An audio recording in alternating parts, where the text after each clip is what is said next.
What a depressing year it has been for Virginia Tech fans. Heading into the 2024 season, it looked like the Hokies had the opportunity to be a dark horse candidate for the college football playoffs and the ACC title. They had a manageable schedule and had a returning roster that looked like it could compete.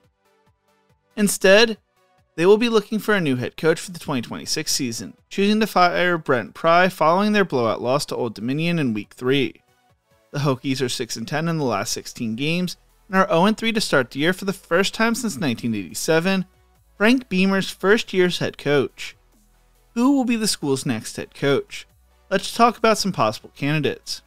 However, before we get into this, if you enjoy college football content like this, please make sure to leave a like and subscribe.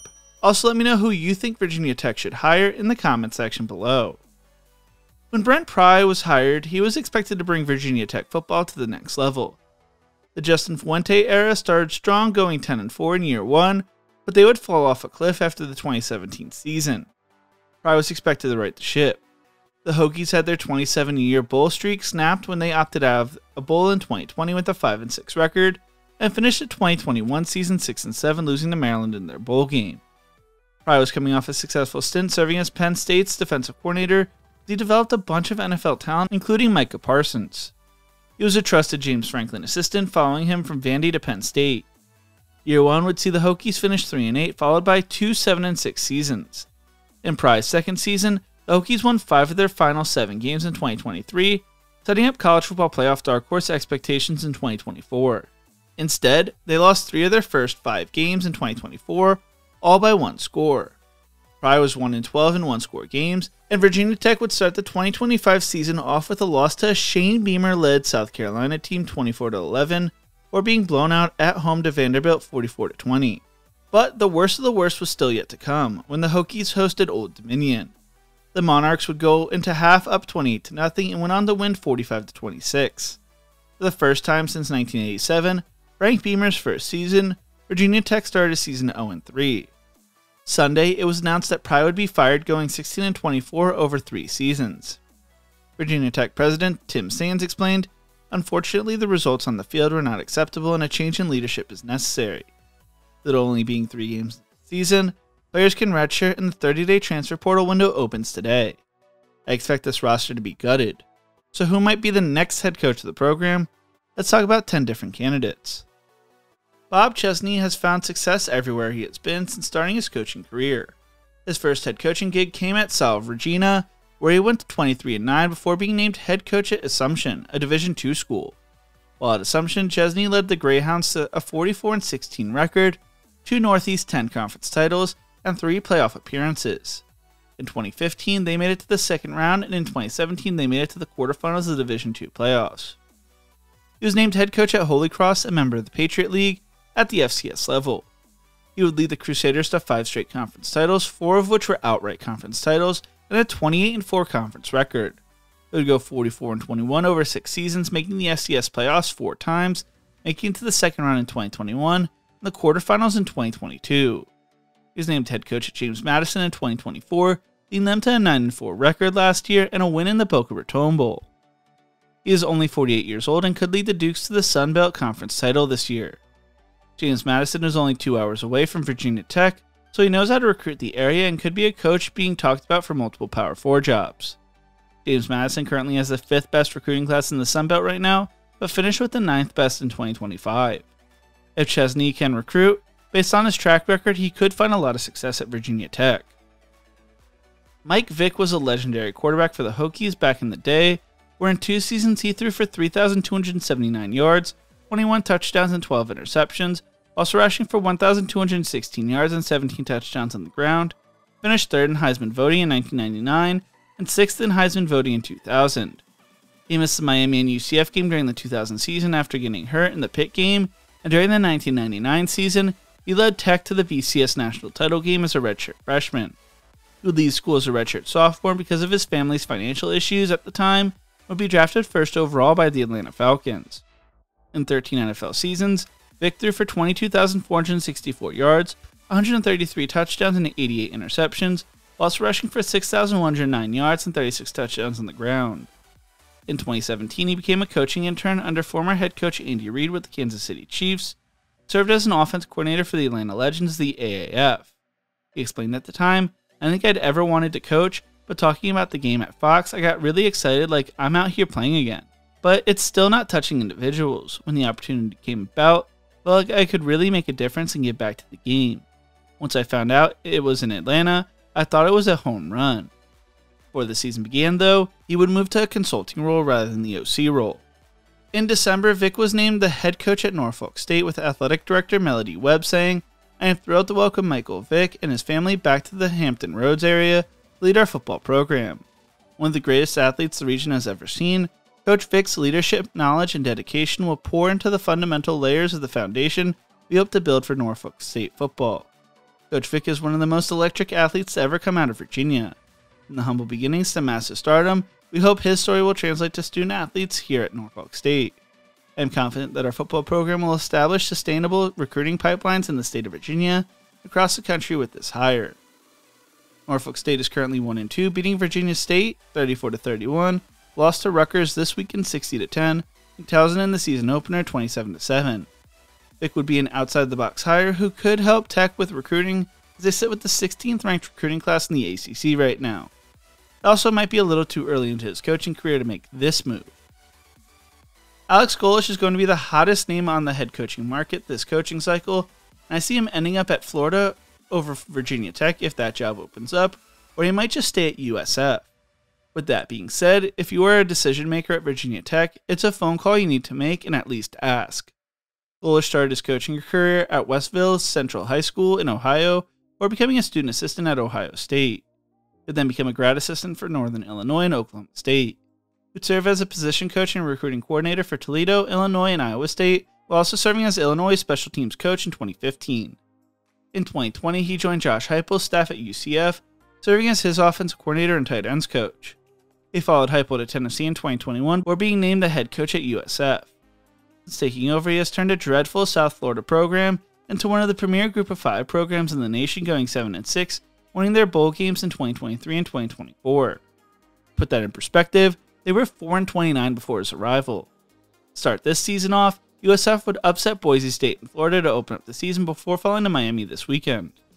He has one of the most fun offenses in the nation, and he recruits at a high level. Last year, USF finished with the second-ranked recruiting class in the American. 2024, they had the best class in the conference, and 2023, they had the 6th-ranked class. Ryan Silverfield has found a ton of success at Memphis and went to college in Virginia at Hampton-Sydney.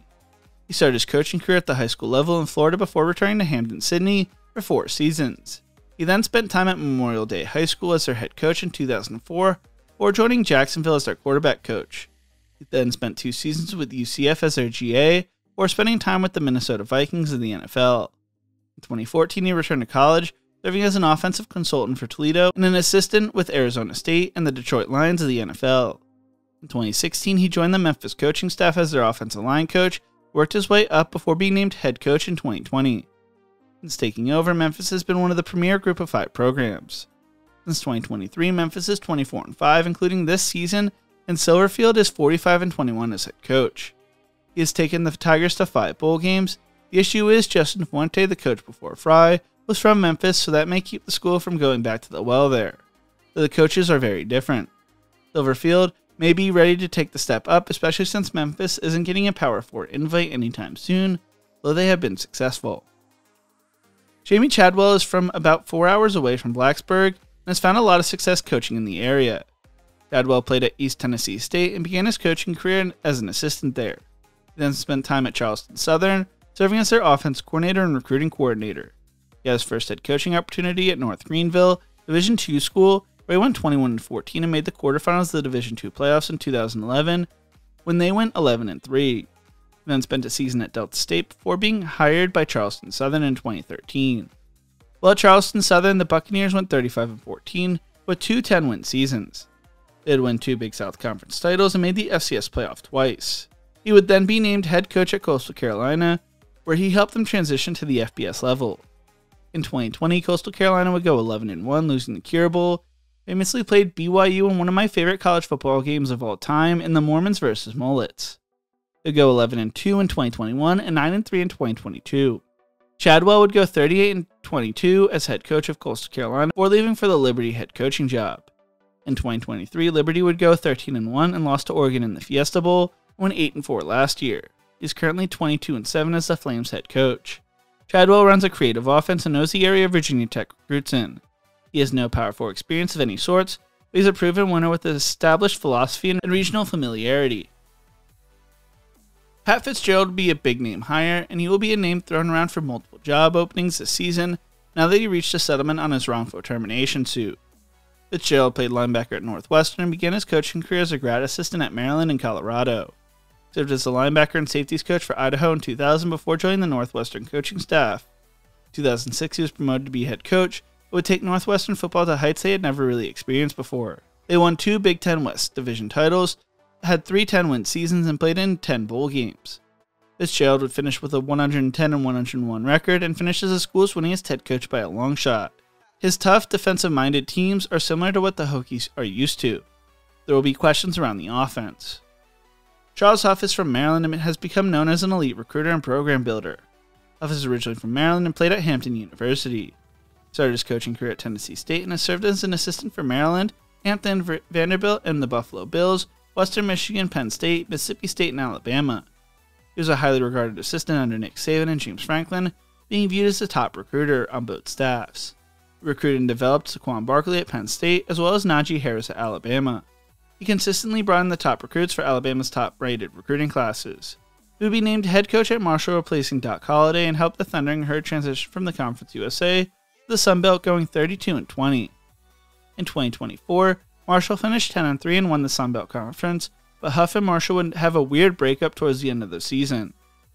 He is now at Southern Miss, a school that went 4-20 in 2023 and 2024. Huff would bring a lot of his roster over to Hattiesburg and have them sitting at 2-1 on the season. They gave Mississippi State a game and have beaten Jackson State and App State this season so far. Huff could recruit at a high level at Virginia Tech and bring them back to the Beamer days when it comes to success.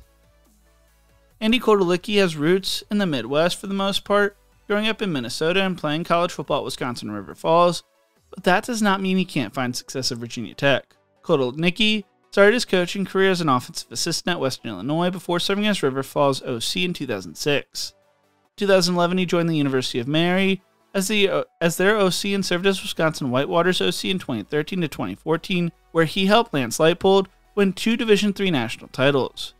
Followed Leipold to Buffalo and then to Kansas, helping rebuild both programs. He then joined Penn State as their offensive coordinator for the 2024 season. He's a creative offensive mind who is bound to get a head coaching opportunity soon. Can Virginia Tech be that team? Dave Clawson chose to retire after last season, but could the Tech job bring him out of retirement? Clawson is from the Northeast and began his coaching career spending time at Albany, Buffalo, Lehigh, and Villanova, or being named Fordham's head coach in 1999. While with the Rams, he went 29-29 and led them to the 2002 Patriot League Conference title and Division I AA playoff quarterfinals. He was named head coach at Richmond, where he would go 29-20, winning an A10 conference title, a Colonial Athletic Conference title, made it to the quarterfinals of the Division I AA playoffs in 2005 and the semifinals in 2007. In 2008, he served as Tennessee's OC before being named Bowling Green's head coach in 2009. Clawson would lead the Falcons to a 32-31 record, the MAC Conference title in 2013. He then took over as Wake Forest head coach in 2014 and led them to 7 straight bowl games and a 67-69 record. Clawson knows how to develop and maximize talent and could help get this program back on track. Shane Beamer is probably the biggest long shot on this list, and is probably not leaving South Carolina for Virginia Tech. The reason I bring up Beamer is because of his dad's legacy at the school and his personal connection to the school. With that being said, he is building up his own legacy at South Carolina. The only reason I see him taking this job is if he gets fired by the Gamecocks, which is unlikely this season. But the temptation to rebuild his dad's program, return home, could make it happen. Beamer would also have an easier route to the college football playoffs coaching an ACC program. Hokie fans, I would not hold your breath for this one. What do you think? Who should Virginia Tech try to hire as their next head coach? Let me know in the comments section below. If you enjoyed this video, make sure to check out one of my other videos YouTube thinks you will love right here. Thank you so much for watching, and as always, remember to embrace the grind.